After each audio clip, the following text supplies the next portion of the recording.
Sarap naman neto. Sarap ng sabaw. Talagang mabubusog naman ako neto. Siyempre, bago ang lahat, mga kabayan, kamusta po kayong lahat? Mapagpalang araw sa inyong lahat, mga kabayan.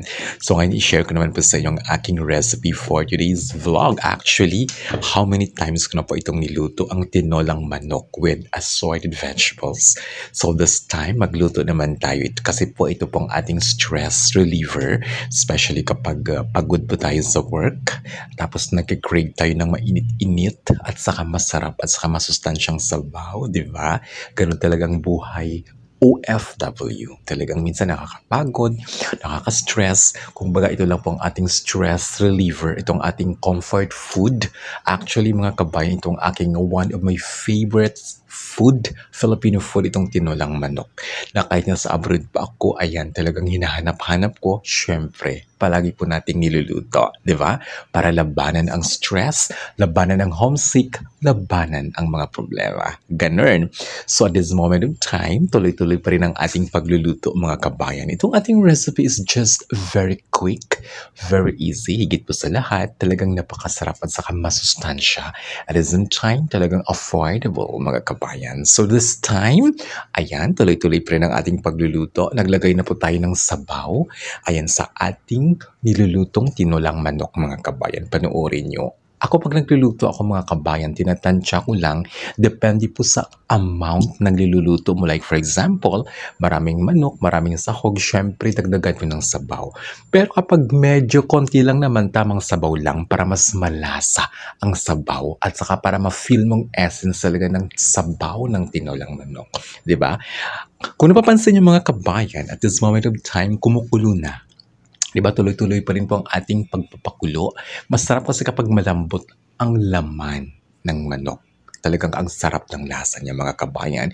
Ito po, sa ngayon, kung napapansin niyo, mga kabayan, naglagay na po tayo ng mga gulay. Diba? Ang gulay ay pampahaba ng buhay, no?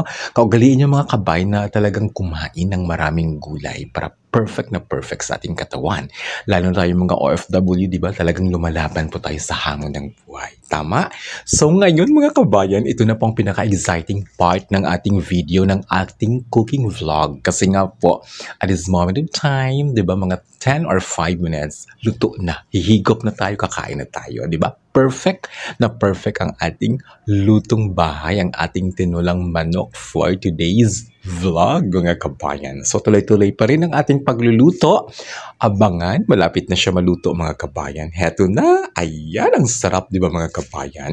Napakasimpleng recipe pero masarap siya, mga kabayan. Eto na, kakain na tayo maya-maya, mga kabayan. Alam ko, halos lahat naman sa atin marunong magluto ng tinolang manok. So this time, ano pang hinihintay natin? Kainan na, mga kabayan. Ito, kung napapansin niyo, bahaw po ang aking kanin kasi kahit sino nakaka-relate, di ba, sa mga ka-OFW natin? Ako kasi pag nagsasayang ako, isang saingan lang.